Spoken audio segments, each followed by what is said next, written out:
Stripes and bright stars through the perilous fight. O'er the ramparts we watched were so gallantly streaming, and the rockets' red glare, the bombs bursting in air, gave proof through the night that our flag was still there. Oh, say does that star-spangled banner yet wave o'er the land of the free and the home of the brave?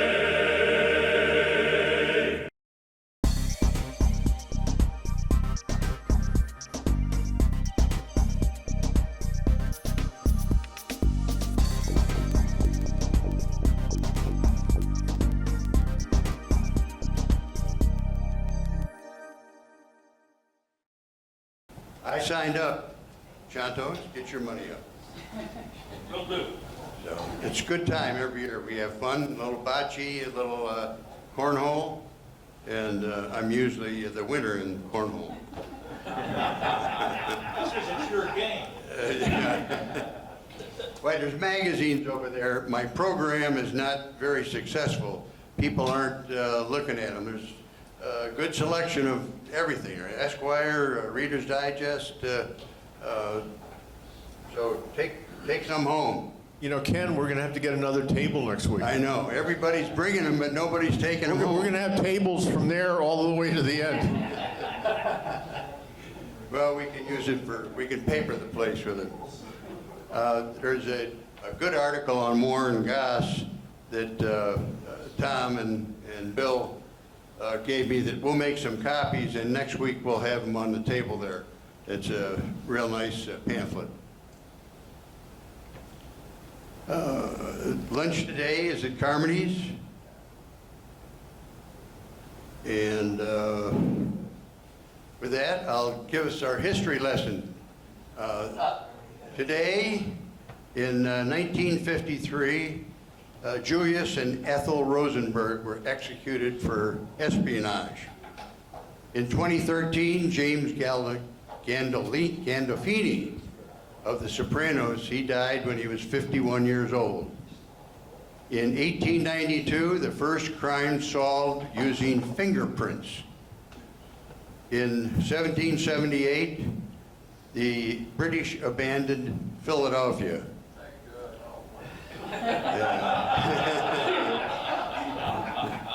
In 1815, Napoleon defeated Waterloo.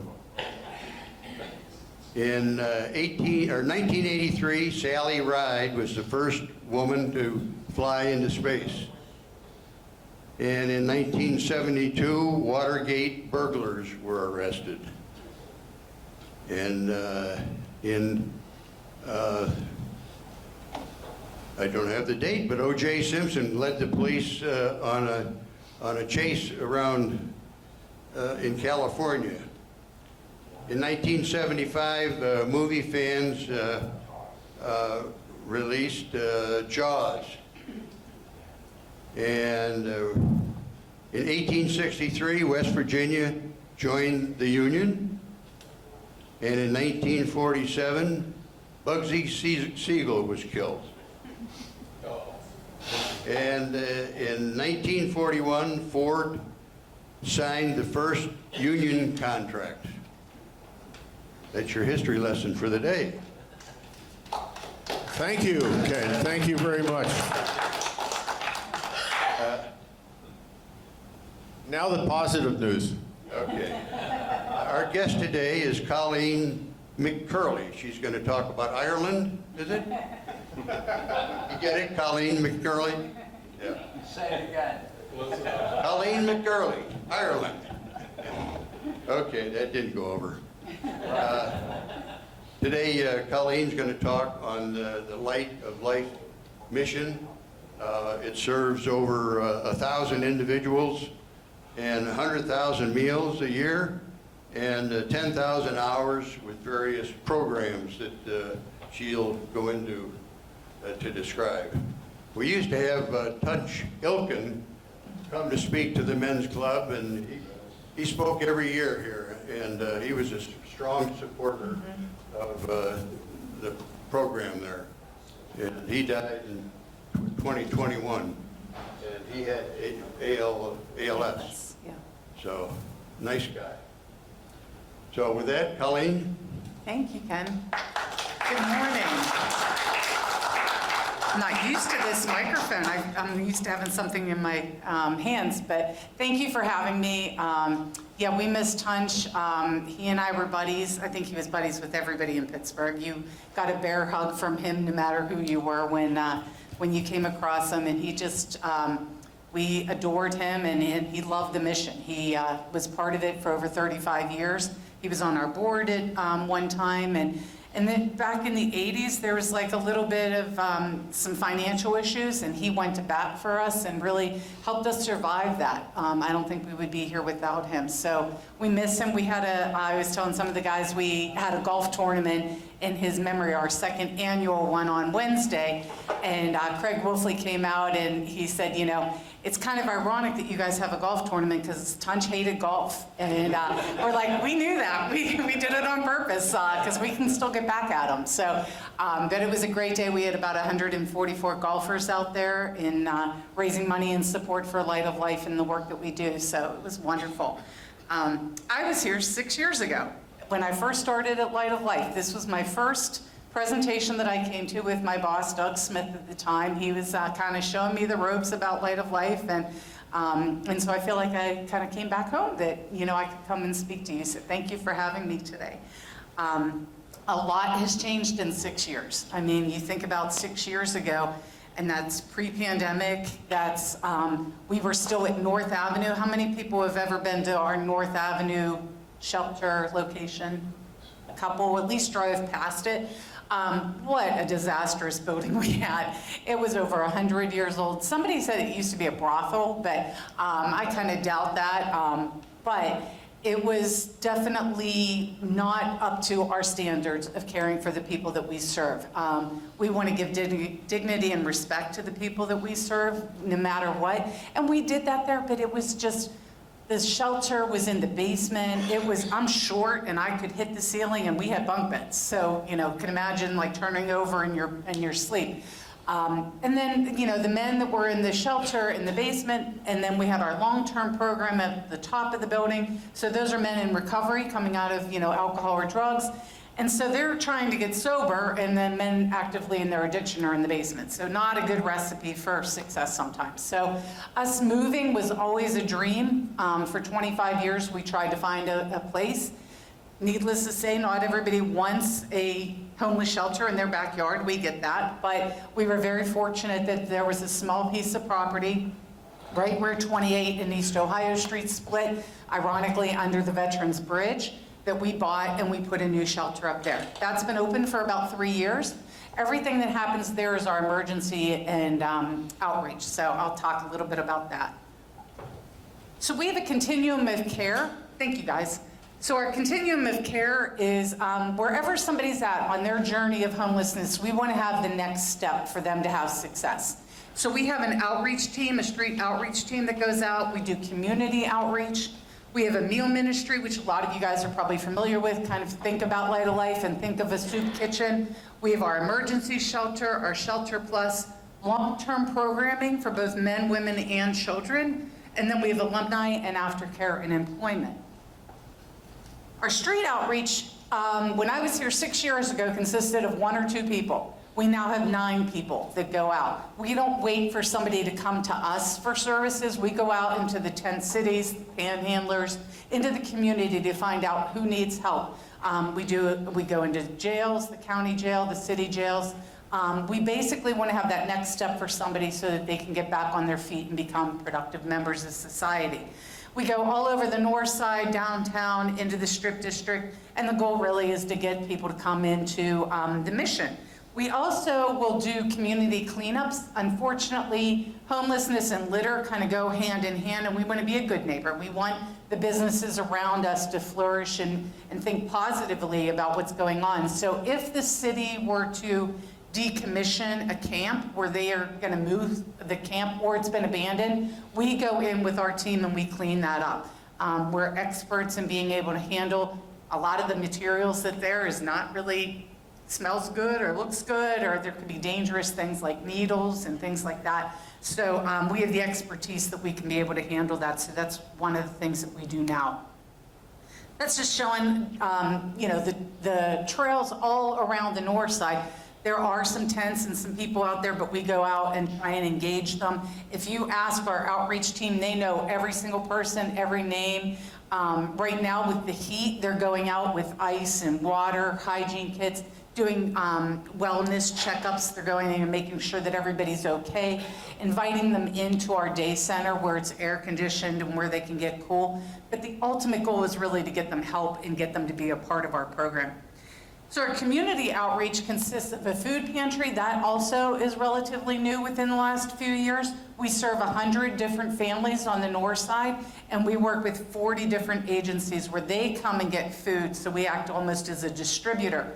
One of the things that came out of the pandemic was we didn't shut down for a minute. We knew that everything else was shutting down, and we're an emergency service, and people are going to need help, and where people get even where the homeless would get meals or go to the bathroom, those were all closed. The libraries, the restaurants. So we ended up putting up tents. We ended up bringing in hand washing stations, porta potties.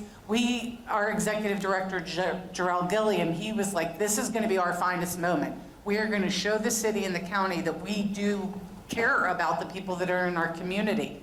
And because of that, we ended up getting a lot of partnerships where people had items. Colleges had their cafeterias closed down and they had all this food, so they gave it to us and then we could get rid of it. So we've really grown as an umbrella organization where we've got all these partners where they're giving us items, we can distribute them to a lot of other organizations. So our food pantry does that, our donation center, we have a free store that looks just like any kind of store that you would go into. So we can have people bring their clients from their organization and they can shop. And most of those items are either new or nearly new.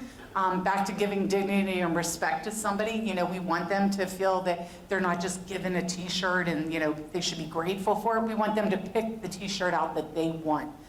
Because then they have some pride and then they think about like, oh, maybe I could get a job because now I have some nicer looking clothes. So we do a Day of Hope outreach. So that's also on the north side. We do a big picnic and music and bring in different organizations to just help with the people that come there. We do a lot of holiday outreach, Christmas, Easter. We work with a lot of the senior high-rises.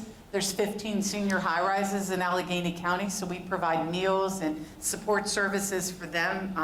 We want to make sure that if somebody's not homeless, they don't become homeless. And so if they need some food or some clothing, just to help that budget stretch a little bit, we want to be there for them for that.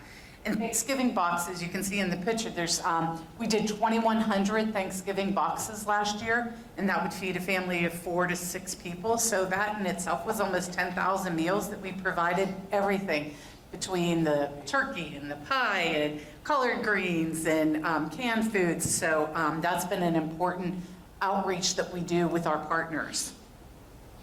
These are just some of the agencies we work with that we partner with where they get services from us or they come in and do services for the clients that we serve. It's much easier for us to bring somebody in. If somebody just got a job and they need to start a bank account, it's much easier for us to bring in Dollar Bank and have them set up a bank account than say, here, go and make this appointment. That just doesn't always happen. We can give a bus ticket, but it's much easier if they come in to provide services with us. So our meal ministry, we serve actually over 500,000 meals a year. That's through our food pantry as well as breakfast, lunch, and dinner we serve. And it is really good food. I mean, I eat there almost every single day. It's nutritious meals. You know, when you think about, you get invited to a buddy's house and his wife serves you a fantastic meal, you want to go back there again. And we want to do the same thing. We want to have fantastic food. We have good conversation and fellowship, but we want people to come back, and then we can build that relationship and trust in order for them to go along and get out of the situation that they're in. And that really helps us a lot. So this is our Vetley Street mission, our dining room. Our old dining room, you could feed 22 people at a time. And as Tunch would say, if you volunteered, you were in the way. You know, it was like they were eating and we were pushing them out the door so the next 22 could come in and the next 22. And honestly, like that's when I first started. I was part of the crew that would count how many people were in, and then I would have to say to number 20, 23, like, sorry, you have to wait. Horrible way of treating people, right? It was almost like a factory. Now we have a huge dining room, round tables, it's got music that plays, we have a chapel that's there, but we can have up to 88 people at a time very comfortably. And then that turns into our day center during the daytime, which is really nice because somebody can come in, they can charge their phone, they can get you know, any services. Our case managers are there to work with them to find out really like why they're in the position they're in. Sometimes it's a really easy fix. You know, we had one guy who came in and he had got his ID stolen. Well, we work with the, you know, governments all the time, so we were able to get him, get an appointment, get his ID back, because you can't do anything without an ID, right? So, so that was a really easy fix. So we were able to do that. We also have a women's day center, so we keep men and women separate as much as possible. The majority of the women that come to us have been abused in some way, either physically or sexually. So we really want to protect them and keep them safe, so we try and keep them separate as much as possible. This is the outside of our mission. If you can see where that van is, kind of to the right of the van, those are lockers that, you know, you figure the guys that are coming to us, they're carrying everything they own. And if we can make their life a little unburdened, they can put their items in that locker. They know it's safe. They know it's not going to get stolen. And they can just come into our facility and kind of both physically as well as kind of emotionally and spiritually unload their stuff. And so that's a lot of thought went into this building. We traveled and worked with some architects that deal with other missions all throughout the country to find out what was successful for them. So a lot of thought went into this. We have the men on one floor, women on the other. You can see there's some outdoor space as well. There's a, right below the cross, that's the women's deck. They can go out there. We're surrounded by 22 lanes of traffic as well as 2 trains, but when you're inside, you can't hear a thing. It just gives them the chance to have some peace and relaxation. We had one guy who came and he was staying in our shelter, and he said, I've never rested before. You know, I've always been afraid when I've gone to sleep that somebody was going to steal something mine, I was going to get beat up. He said, this is the first time I've been someplace where I could actually rest. And, you know, you think about that, that really leads to a lot of the mental health issues that people are having that are homeless. If you were outside for, you know, I don't know how many of you have camped. I'm not a camper. My son and my husband camp. I kind of look for the closest hotel. But, you know, if you were outside and just for 2 or 3 days, and you weren't sure where you were going to go to the bathroom, or where you were going to get water, or where you were going to bathe, that messes with your mental, you know, faculties a lot. So, so when somebody comes in, we know that they're typically dehydrated because they haven't drank enough water, because they don't know where they're going to go to the bathroom. So we hydrate them immediately to get them back on their feet and to start thinking a little clearer about what they're doing. So this is really important for them to be able to have just respite there. So we have 32 men that can be in our men's shelter. We are in overflow right now. So the county helps us manage our shelter through allocating links. They know all the shelter beds in the county, and that way they know where they're at capacity. Right now we're in a code red, which means it's a heat wave, and so we put extra beds in our shelter. Again, we don't want to do that. We don't want to be a warehouse We want to be able to deal with people one-on-one, but we would rather them be in our facility in air conditioning than be out on the streets. So right now we have 20 extra beds that we've set up for men. And hopefully when it breaks and gets a little cooler, we won't have to do that. So that's what our men's shelter looks like. You can see the cots down the center. Those are the overflow, as well as in our chapel. We have cots in the chapel as well. But we put in those screens during COVID thinking, that would help, but it really has given the guys a chance of having just their own space a little bit. Men who stay with us and the women who stay with us in the emergency shelter stay typically 90 days or less. The goal really is to get them into that next step. We don't want them to just be housed and enable them. We want them to be able to move into our program. So that's the men's deck that they see. So great view. I mean, it's a beautiful view. And then this is the women's community room. So we can house up to 18 women and children in our program. It's typically full all the time.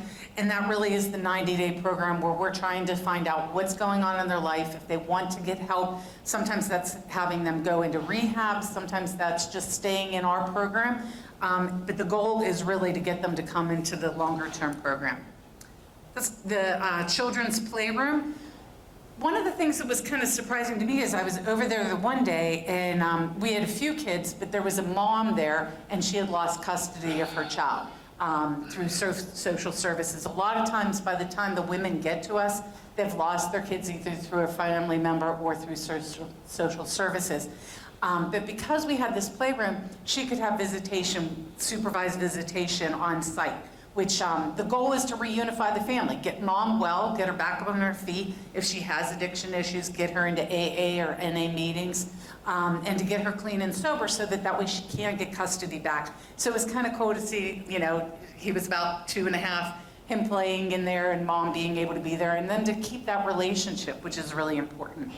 And then that on the left-hand side are the bedrooms. So there's 3 beds to a room with a private bathroom. You can look at, it's beautiful, and that's what we want, back to the dignity and respect. We've had women come there crying when they see this bedroom and say, I'm not worthy of this. And we say, yes, you are. You are loved. And it really helps them to get back on their feet. So our long-term programming is anywhere from 18 months to 2 years. It takes that long for somebody who's coming out of addiction or mental health issues to be able to really get well. That first year is typically going through the steps of getting plugged into AA, NA, getting a sponsor, getting back on their feet, staying clean and sober. And then that second year is education and employment services, which is exactly what it sounds like. We have right now 7 men and women in an internship with us. They work either in our donation center, our kitchen, our food pantry, on our maintenance team.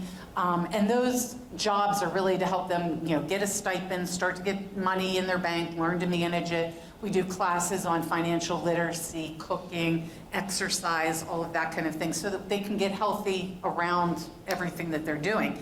But the goal is really for them to graduate and get on their feet. That's the nursery on the right for the kids that are in our programs, so that the men live with us on site, which is great because that way they're in community, and that's the goal, is the opposite of addiction is really community. We don't want them isolated because the chance of them relapsing would be a lot greater. So they're on site. We have up to 40 women and 40 men. And then on the left-hand side, I don't know if you can really see it great, but those are 2 guys that are in our program. One of them makes sock puppets, which is just adorable. And he came up and did a puppet show for the little kids in our program. So back to that community spirit that we kind of all support each other. This is the outside of the long-term programming. So this used to be, it's also on the north side, over by CCAC. It used to be an old VOTEC school that we bought 10 years ago. We thought we would have all of our services under this roof, but the community really didn't support that. So we decided to work with them, and that's where our long-term shelter is, long-term programming. So the men live there, we have our offices there, and then we added a 3rd floor, and that's where our women and children who are in our long-term programming come for services. It's right across the street from a park. You can see lots of green space, so that's Ridge Recovery Place. It's down by the stadium, so that's really convenient too. So we have 2 facilities on the north side now. That North Avenue building we sold about 6 months ago, which was part of our agreement with the city that we would sell that. We didn't really want it anyway. Yeah. I'm curious, what's the most common reason for people to be homeless? So I would say it's twofold. Either addiction is mostly what we're seeing. Mental health is also. What we're seeing more now is an older population and evictions. Coming out of COVID, a lot of people fell behind on rent, and landlords rightfully want to be paid. And we are seeing a lot more evictions. We're also seeing more of a migrant population coming into the city. Not necessarily from other countries, but a little bit, but from other areas. You know, they're in Chicago, they're in New York. Fortunately or unfortunately, Allegheny County has a great reputation of having good services, and that word gets out, and we're seeing a population coming to Pittsburgh for that. Is your mission to give them temporary permanent residence until they get on their feet and go through the rehab? So the question was, is the mission to give them permanent kind of housing or support? It is, but for a shorter period of time. 2 years, we want to see somebody progress, right? We don't want to enable them to stay where they're at. So this 2-year program that they can be a part of really gets them on their feet, gets them housing, employment, education, recovery services, spiritual support. We are a Christian organization, but we'll serve anybody that walks through our doors. We don't care what you believe, what you smell like, what you look like. We want to help you, but we want you to help yourself too, right? Goes back to like teaching somebody how to fish rather than giving them a fish. We'll give you the fish at first, but then we want you to start to learn to fish. So after that 2 years, when somebody graduates, they have housing, employment, education, recovery service, and spiritual support. But we keep in touch with them. I was at the mission yesterday and having lunch, and there was a guy who graduated from our mental health program 3 years ago, Jeremy. He lives in the neighborhood. He lives in, he's on disability, but he comes back and he does peer-to-peer counseling with the men in our mental health program. He's now been sober 7 years. And he's back to being more of a productive member of society and giving back, which I think is great to see. That's just kind of a picture of our food pantry and donation center. That's our food pantry. So it's different than some food pantries where you just, you know, you show up and they give you a box of kidney beans and you're like, oh my gosh, that's not what I wanted. This is actually a shopping experience. We get a lot of fresh produce from Trader Joe's, Target, Sheetz, that kind of thing, so that somebody can actually walk through and pick the items they want, which we feel goes back to giving value, and that way they're giving food, keeps it out of the landfills kind of thing, and we think that that's a good thing. Even our donation center, so we accept clothing and household items, so if you're ever cleaning out closets, you might have gained a few pounds and need some new clothing, we will take any kind of clothing. We sort through it. If it's stained or torn or, just not something we can use, we still get to use it because we put it in a tractor trailer that we have, and we work with a company that they come, and once it's filled, they pay us 25 cents per pound, and then they use it to make household insulation and rags. And then we can use that money and put it back into the mission. So, Colleen, yeah. how does the food transfer program work in the city? With Giant Eagle, I think it's amazing to look at the quality of the food that's you have in this picture, but I think that's a very good program that like you said, keeps food out of landfill and helps people have nutritious meals. So we work with, Giant Eagle typically works with Greater Pittsburgh Food Bank, but we are a registered food bank, so we work with Greater Pittsburgh Food Bank too to get some of their items that we need to fill in gaps. But typically we make rounds to Target, Trader Joe's every single week and pick up items. There's also a bunch of bakeries like Breadworks, which is a north side company that they give us items. So when something's close to an expiration date and they have to take it off the shelves, that's when we get it. And then we can move it really quickly because we have 100 families that are coming through here. That's a lot of families, right? They can get up to 70 pounds of food so that we have a scale and they have a shopping cart and they go through and then they weigh it. And then that, once it gets to 70 pounds, that's when we kind of cut them off. Just so that we have enough to go Is around. that 70 pounds per week or month? 70 pounds per week. That's a lot of food. It is a lot of food, but we have a lot of grandmas or, people that have a lot of kids. There's one grandma who comes and she's got 5 little kids that she has in her household, so 70 pounds doesn't go as far as it used to.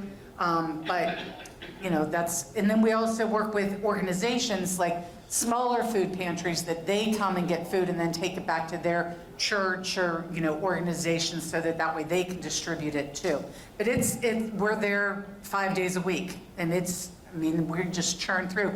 Right at the end of COVID, we had a truck driver call us and he said, that he was supposed to deliver to, and I can't even remember which store it was. I think it was like a Shop and Save or something. But because they missed the window, he was like, I've got 30,000 pounds of chicken in my truck that I need to get rid of. And he's like, can you guys do this? And we're like, yes, we can do this. We had no idea how. And our food pantry coordinator, she called every single organization. We had cars lined up going all the way up the hill. And we were 30,000 pounds of chicken we got rid of in 4 hours. It was amazing. But that's the power of being a bigger organization, that we can help all these smaller organizations and it helps them with their budgets because then we can, help them. Now, do you have any liability issues with product that's past the best sold by date? So, a lot of times that's more of a suggestion than an actual law. So we know, if it's a produce item or if it's a dairy item, what that would mean, a canned good sometimes will last for a lot longer. So we can go past that. But, if somebody were to sue us, they're going to sue us. I don't think that's, so far that hasn't happened, but we have insurance to cover things like that. Now, are there tax benefits for Trader Joe's or those? Oh, absolutely. How does that work? They don't do it out of the goodness of their No, heart. I understand. It's a business decision for sure. Actually, it's a win. Although they are benevolent, okay. It's a win-win, but Sure. how does that work? Yeah, so we have a standing appointment with them. I believe Trader Joe's is every Tuesday, Target's every Thursday, where we send our box truck or our refrigerated truck up there to get items, and then we bring it back, we sort through it. We have a lot of volunteers. These are all volunteers here. That they help stock it, and then they help with shopping with the clients that are coming and our guests, so that way they can get rid of it. But what is the tax benefit? Is it? they can write off the percentage of what it is. Okay. There's a formula that they use. It's based on weight. Is it 100% or? I think so. That's a question I'm going to say. I'm not an accountant. My sister is. I would have to ask her. She's a CPA, but I'm not sure. Yeah, this is a fantastic. It's a great opportunity. Yeah. Why someone wouldn't do it is beyond me. It makes a lot of sense. And Trader Joe's, I don't know if you shop at Trader Joe's, but it's a little bougie sometimes. So we get items that are not normally in, what you would consider a food pantry. It's kind of, we had a charcuterie board there one day. I'm like, okay, that's kind of, if you're on the north side, I don't know if you've seen a charcuterie board before, but it was popular. So, but it's really the fresh fruits and meats and things like that to be able to have is really important for us. Great questions. Yeah. So ways to help. Volunteer, we have 1,300 volunteers every year that help us. We couldn't do it without volunteers. So if you're looking for an opportunity, just even, once a month or something, definitely go to our website, donate. Of course, that's my job, is to thank people for giving money. There's envelopes in this back corner that if you want to take with you and send in a donation, we would love that. That would be great. Come down and take a tour. I love to give tours of our shelter as well as our long-term programming. I think nothing speaks more of seeing it in action, of what's going on, and knowing that what I say we do up here, we actually do, to see it for yourself. And then if you are retired from a company or work for a company that does matching gifts, that's free money on the table. It's great if you make a donation of $10, they'll match that $10. We just had somebody from Microsoft do a donation and then they matched it, which is great. That really helps us out too, so. And then one of the things that, you know, a lot of people talk about are like solving homelessness, and our executive director really talks about Niagara Falls as his example. You know, if you think of homelessness as Niagara Falls, you're not going to stop Niagara Falls by being up at the top there trying to stop it. You have to go all the way up to the tributaries of what's starting and flowing in and deal with that. And so we really look at the causes of homelessness, which you had asked about, how we can help one person at a time. And that's what changes things, is making that one person turn their life around, get successful. I was with somebody yesterday when I was with Jeremy. He said, oh, I ran into this guy who was in the program 15 years ago. He's getting married. He just got a new job. And he's like, and it's not like a crappy job. He's like, he's gone to Houston on a business trip. He's like, who sends people to Houston on a business trip? You know, he's like, he's got a great job. So to have somebody that has turned their life around, has been clean and sober for 15 years, now getting married, has a new job, like that's why we do it. And that's gonna stop homelessness at some point. There's a movie coming out in the fall that will premiere as part of talking about homelessness. There's a documentary that's called Americans Without an Address, and then a movie that's more about homelessness and more of a fictional thing, but true to life a little bit, called No Address. We think that both of those will really help get the issue of homelessness elevated, both politically as well as just as a charity, and really helping our neighbors. So when you start to see that, if you're interested, let me know, and I can make sure that, you know, even if you want to do a screening of it here, I would love to do that, especially the documentary. It shows some cities where there are things that they're doing that are successful. We're very much against what's called housing first. Housing first is basically just getting some apartments and taking somebody who's homeless and putting them in there.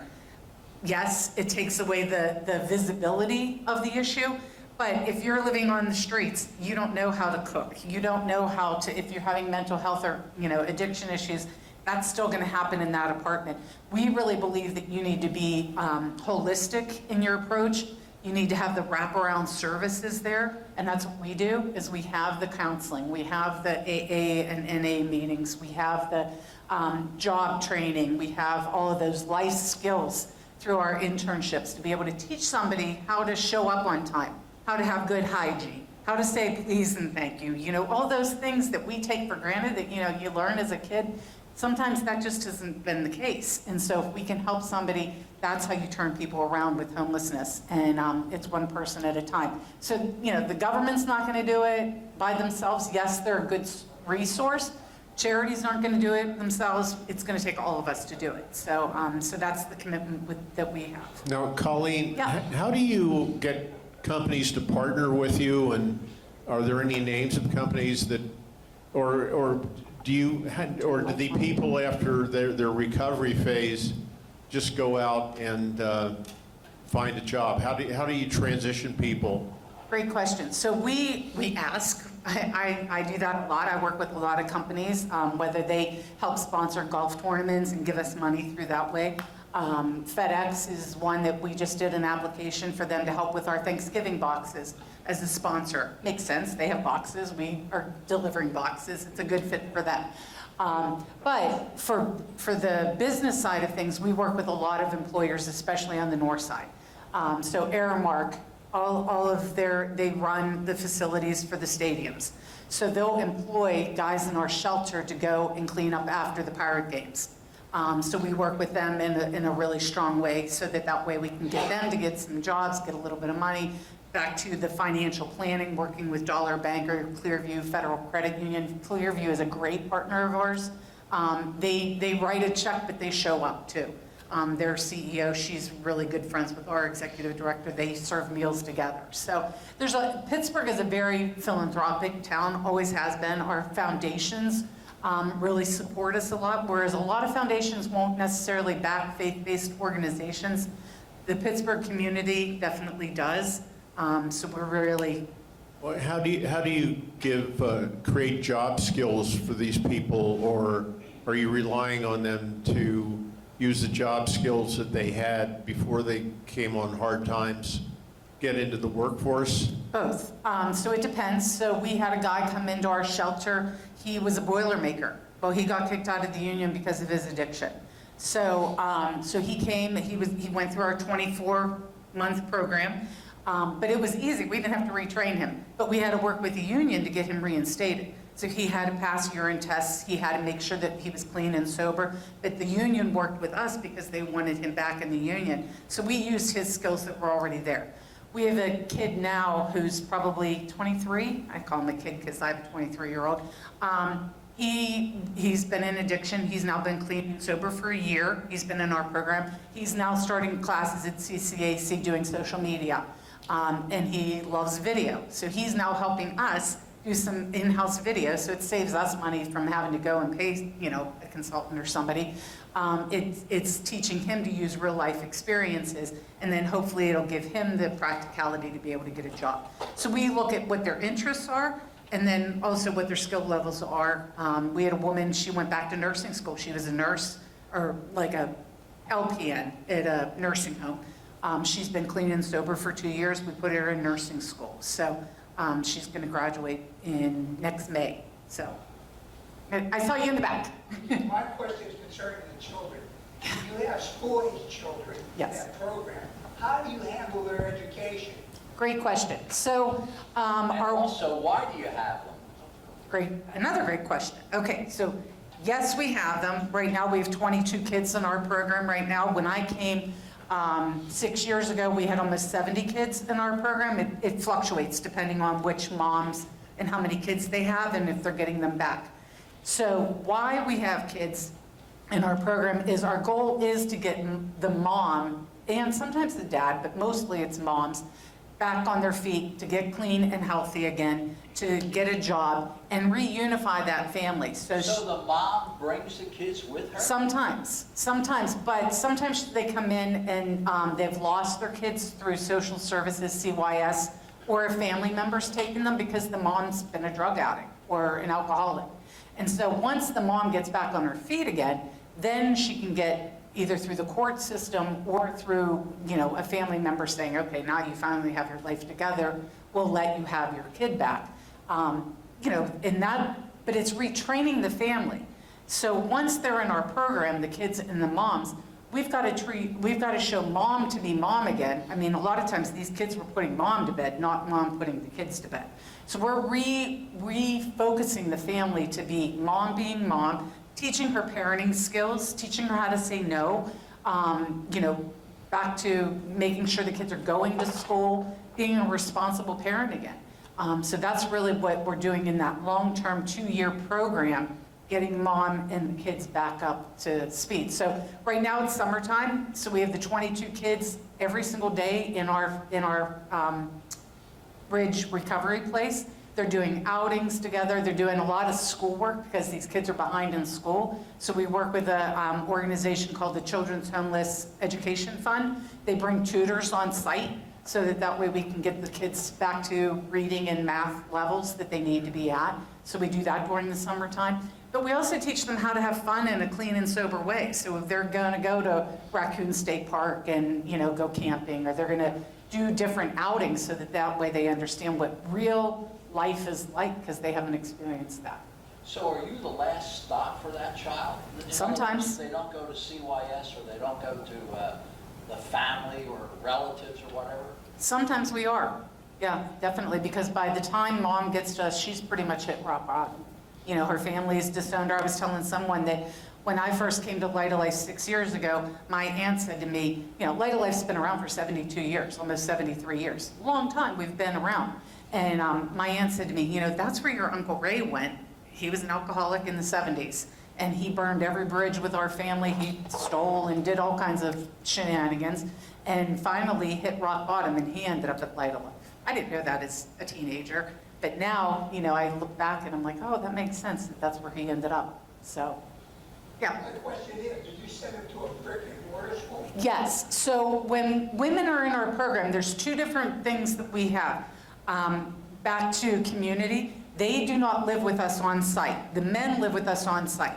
The women live in scattered housing if they have kids or they're trying to get back their kids, because through court orders, you have to have your own address. So we try to have an apartment in the school district their kid is in. So if they're in the Shaler School District, we try and have an apartment in Shaler, so that way, even if they don't have custody of their child, that way they're building relationships in the community that eventually they'll be in permanently, hopefully. So they're going to join the PTO there. They might go to church there. They might go to AA and NA meetings there. So we want them to not be reliant completely on Light of Life, but on the whole community. And then they come to us for services, so in our building. So they are typically with us 30 to 40 hours a week. It's almost like a job. They're getting on a bus, or some of them have cars, and they come to us for services. And their children, if they're of school age, go to school. If they're under 5, then we have the nursery that I showed you a picture of, that they're on site with our staff and volunteers while the moms are in their classes. And those classes are going to be, devotions, financial literacy, cooking, exercise, 12-step programs, that kind of thing. So, but the goal is really for them to get back on their feet. So as they come through our program, we subsidize their apartment at the beginning. And as they start to get in education and employment, we start to drop our support and they start to pay, so that by the time they graduate, they're on their feet 100%. If they don't have kids, or their kids are older like my kids, if we were to put them in that scattered site housing model, the chances of them relapsing are a lot greater, because they need community support. So we have an apartment building where we have 11 women live together there. And they too come to for services right alongside the ones that are moms. But we have them there for accountability and support, so that way they don't relapse. Good questions. Yeah? What is the process of giving donations in kind? Donations in kind, so typically if you come to our building and drop it off, that's great. We're open, the donation center's open Tuesday through Saturday, from 10 o'clock till 4 o'clock. You just load up your car, drive it down, tell them you're here, they take you around, and you can just give that way. So that's like clothing, household items, that kind of thing. Is that what you were meaning for in kind? Yeah, we typically get 100 to 150 bags of clothing every week. So we process a lot. But we get rid of a lot. Like if you come in, our warehouse that's in the back of our building, it is just full of bins that are labeled by size and by gender. And I mean, we get it in and we get it out, so. Yep. Yeah, I just wondered, are there outfits like yours for the south side, the west end, the east end? Great question. So we work with a lot of different partners. There definitely are rescue missions in almost every single town in America. I just was at a conference where it was all the rescue missions for all around the country. So there's a rescue mission in Newcastle, there's one in Washington, PA, that are very much like ours as far as services go. But in the city, there's different homeless shelters. Some of them are male, some of them are female driven. East End Cooperative Ministries has been around for a really long time. That's out on the East End. Bethlehem Haven and Sojourner's House are women's shelters. The Catholic Church runs the Red Door, which is in downtown Pittsburgh. We work a lot with them. They come to us and get clothing and take it back to their, to the people that they serve. There's outreach teams. If you've ever heard of Jim Withers, he started homeless street medicine in Pittsburgh. He came out of Light of Life. He worked in our basement for years. He runs Operation Blessing, I think it's called, Operation something. It's, you know how you hit 50 and you're like, I can't pull that out of my head.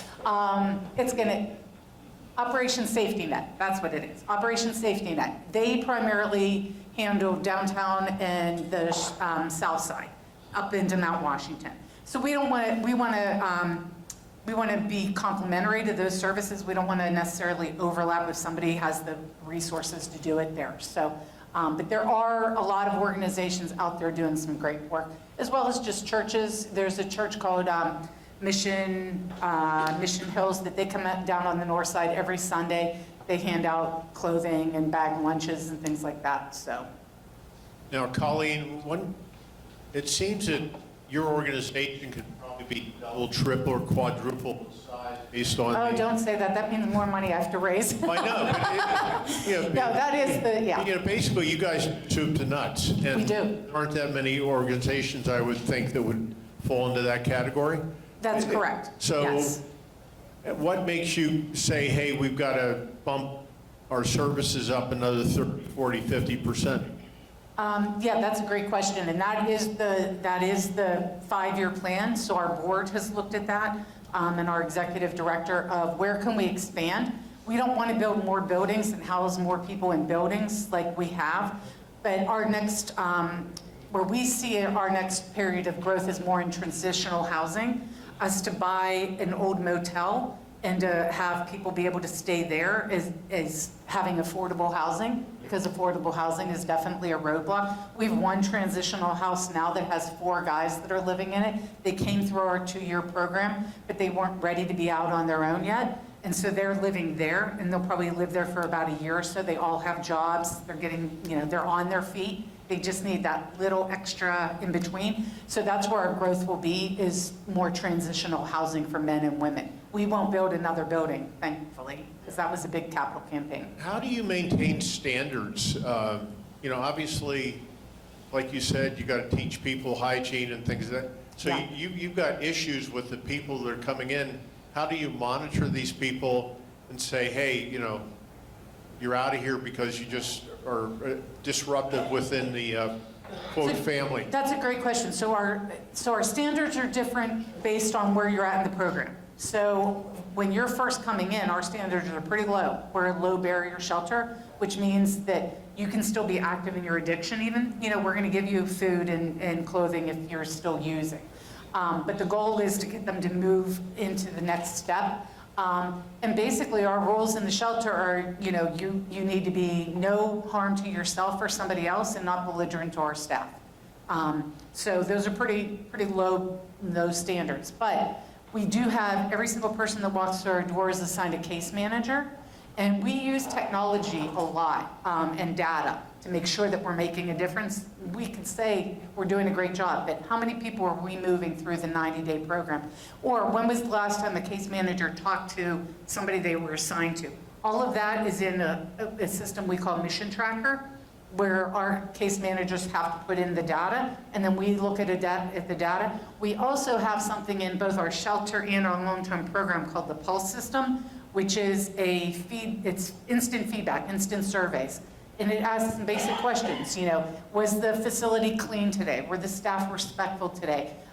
What are we doing great? What can we improve on? Because we think we're great, but the people that we serve, they need to tell us if we're doing a good job. So these are like a kiosk at each place, as well as a QR code that they can do it on their phone.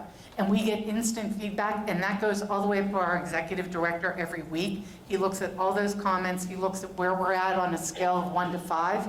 And if we're not at a 4.5 or higher, heads roll. There are some meetings that take place.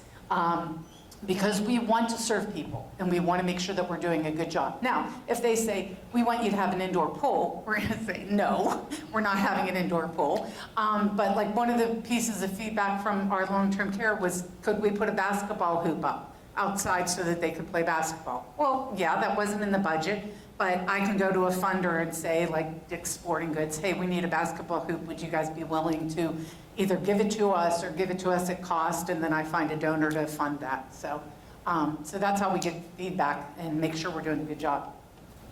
Yeah, I'm just curious, if I'm over in your area, Yeah, and I see your place, I say, I want to pop in for a meal, can I do that? absolutely. We feed, Even no matter what my background is? yep, we will serve anybody that walks through our doors. We have a couple people, we have one guy who comes for breakfast and dinner every single day, but he lives with his sister. And so he comes for just 2 meals a day, and he walks the north side in between. But he is basically living on her couch, and his nephew, who's not very nice to him, he wants to be out of the house as much as possible. He's not technically homeless, but he eats with us twice a day. So, yeah, we'll feed anybody that comes. Our whole club will be there this afternoon. Okay. I'll give a heads up to our cook. Our cooks are amazing. The last 2 cooks that we just hired, one came from the Duquesne Club, not a chintzy place by any stretch, and the other came from Fig and Ash, which is like in the top 10 restaurants of Pittsburgh. He was the sous chef there. He came out of our program, went to work there for 2 years, and now he's back at the mission as a former client. About 20% of our staff are former clients. They went through our 2-year program and graduated, which we think says a lot because, if I'm sitting across from you and you're active in your addiction, I've never been in that position. But if somebody has gone through our program and they're now clean and sober for 8, 10 years, they can give you hope to change your life. And that's what we really believe. Yeah. Who are your board members and how visible are they in Pittsburgh? So that's a good question. Our board members are really across industries. Our chair of our board, she's a vice president at UPMC, so she's pretty visible. We have a lawyer on our board from K&L Gates, so I would say most of them are pretty visible. Jim Rimmel is a financial planner with UBS, I'm getting the acronym backwards, but so he's, so they're very visible and committed to the mission. They 100% give to the mission. They all are faith-based people, so they keep us on the straight and narrow as well. But our board is a very active board. Where were all these people 15 years ago? I mean, when I worked downtown, you didn't see any homeless people or on the street or anything. What's happened in the last 15 years? Every city in the country has the Right. problem. Yes. What's happened? Is it just the drugs or? Drugs, definitely, because drugs became cheaper and became a lot more toxic. I'm almost embarrassed to say when I was in high school, if you smoked a joint in high school, it wasn't a big deal. Now it could be laced with fentanyl and could kill you. So it's the drug environment has changed dramatically. Opioids have been a big deal too, especially with our female clients. There was a time where, especially in the 80s, that opioids were, if you had back pain, you were prescribed opioids. They're incredibly addictive. And then all of a sudden the shift was, okay, we're not going to give you opioids anymore. Well, the addiction was still there. So then the addiction came to heroin instead.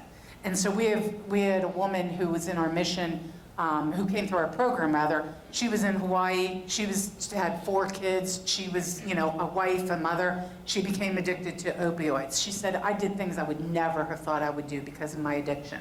Ended up with cancer. That fueled a lot of pain, and so she just numbed it with opioids and eventually heroin, and ended up on the street, and then finally turned her life around, and now she's back to being clean and sober. But that definitely has done it. The other part of it is, if any of you are old enough to remember Mayview, and we used to have mental health hospitals and facilities. Those all closed down, and those people still had mental health issues, and the promise of them going into a community-based services never happened. Or it happened, but there wasn't enough of them. And so the mental health part of it has also really skyrocketed too. I would say prior to the pandemic, there were homeless people, but you didn't see them because they were in the woods, they were under bridges, they were in places that were not so visible. Our outreach team knew where they were at. After the pandemic or during the pandemic, when the cities really cleared out and there weren't people down there working and the police weren't policing very much, they became a lot more visible. They became a lot more aggressive. They became a lot more, this is my tent and I don't care if there's a bike trail, I'm gonna stay here. And so it's become a lot more visible in the last 5 years especially. Yeah. I used to work for Help Out Church Army. We were down on North Avenue, and we were at Christ Church on Avery Avenue. We used to serve meals in the afternoon, and we had a lot of people that were under the bridges. And they sleep under the overpasses at night. I mean, all the police in the city knew who slept where, you Right. know? But most of them were in the alleys and everything, you know? And a lot of the administration has changed downtown where they've told police unless somebody is doing something out in the open, just to kind of ignore the issue. Yes? Question, I know my wife and I think sometime this year we dropped like clothing donations off, and you said North Avenue closed, so Right. late last year or something? Yeah, it closed. We moved out in November. I'm trying to think, because we had Siri on, thank you, but what's the address where we were? It was close to the college. Correct. It's on Ridge Avenue, That's it. 665. Ridge Avenue, 665. Thanks. Yep, 15212. Yep. I don't know if you ever heard of Father Baker from Buffalo, New York, from the Civil War. After the Civil War, he was the one who started the first orphanage, homes for unwed mothers. So, you know, it goes back a ways. It's sure, the problem, I mean, you know, being a faith-based person, I mean, we're told the poor will be with you always, right? We know that. But helping and being compassionate and caring and treating them like an individual, that's the best thing that we can do. So even when I drive across the West End Bridge, there's always a person on the West End Bridge. So I roll down my window, I hand them a bottle of water, and I say, you know, Light of Life's right down there, you know, they'll help you. And sometimes they'll say, okay, I know about it. Sometimes they'll say, oh, those people, you know, they have too many rules. I'm thinking, we have 2 rules, you know, don't be dangerous, don't be belligerent. That's not a big deal. Well, what the people from Buffalo are trying to do, they're trying to, in the Catholic Church, they're trying to make him a saint because of his. Oh, I love that, And it because of takes his a long, work. long time Yeah, for that to go through the, through the process, right, yeah. but anyway, it was interesting. That you know, is. Because it goes way back in the Civil War era. Yeah, right. He was a veteran of Battle of Gettysburg. Wow. Became a priest after that, and Did that kind of work for orphans. That's fantastic. he's the first one to start it in the United States. Wow.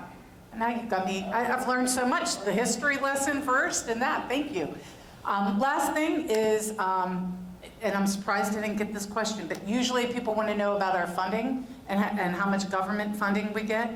3% or less of our budget, we have almost a $10 million budget, comes from the government, and that really is the county. The county gives us some money for our emergency shelter and our mental health program. We typically do not really want government money because with government money comes strings attached and they want to tell us what to do and how to do it. So we rely on individuals like you, churches, foundations, businesses. That's where we get all of our funding. So know that your money goes to a really good cause and it gets passed along and people get cared for and helped. So thank you so much. I appreciate your Yeah, time. thank you, Colleen. There's